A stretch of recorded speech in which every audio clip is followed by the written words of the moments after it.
আসসালামু আলাইকুম বন্ধুরা, তোমরা কেমন আছো? আশা করছি অনেক অনেক ভালো আছো। আলহামদুলিল্লাহ আমরাও অনেক ভালো আছি। আজকে আমি বানাচ্ছি দইয়ের তাওয়া কাবাব। তার জন্য একটা বাউলে অল্প একটু টক দই নিয়ে নিয়েছি। এবার এতে দিয়ে দেবো পেঁয়াজ কুচি,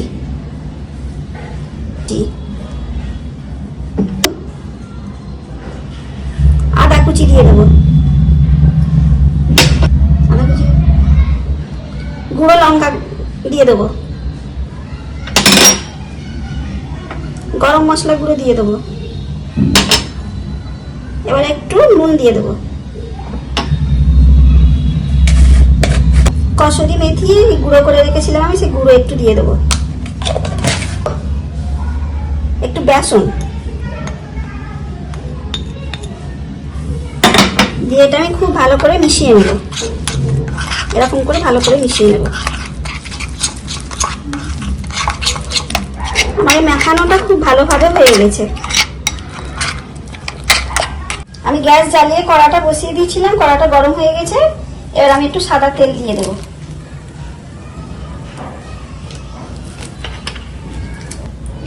এবার আমি দই দিয়ে যেটা মাখিয়ে রেখেছিলাম সেটা আমি তেলে এবার দিয়ে দেবো।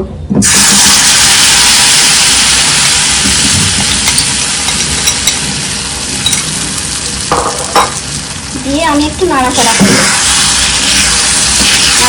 একটু ঘন মতো করে নেব। আমি দইয়ের গোলাটা আমি এইভাবে একটু ভাজা ভাজা করে নিয়েছি। এদিকে আমি একটা ফ্রাই প্যান দিয়ে দিয়েছি। ফ্রাই প্যানটা ততক্ষণ গরম হোক, আর আমি এদিকে কাবাবগুলো বানিয়ে নিই। এবার একটা কাবাব কাটি নিয়েছি, নিয়ে অল্প করে একটু নিয়ে এরকম দিয়ে কাবাব কাটিতে দিয়ে এইভাবে হাতের সাহায্যে মুঠো মুঠো করে কাবাবগুলো আমি সব বানিয়ে নেব। এই যে ছোট ছোট করে এরকম করে বানিয়ে নেব। আমি কাবাবগুলো এইভাবে বানিয়ে নিয়েছি। এবার এই ফ্রাই প্যান আমার গরম হয়ে গেছে। আমি একটু অল্প তেল দেবো, কেন আমি দইয়ের গোলাটা তেল দিয়ে একটু ভাজা ভাজা করেছি, তার জন্য এটা শাঁকা শাঁকা মতো করবো।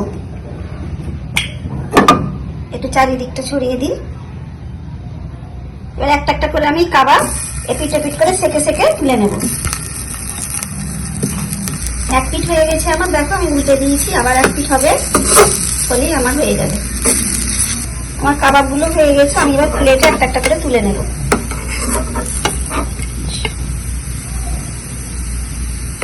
আমার দইয়ের তাওয়া কাবাব রেডি। তোমাদের যদি ভিডিওটা ভালো লেগে থাকে লাইক কমেন্ট শেয়ার করবে, সাবস্ক্রাইব করে দেবে।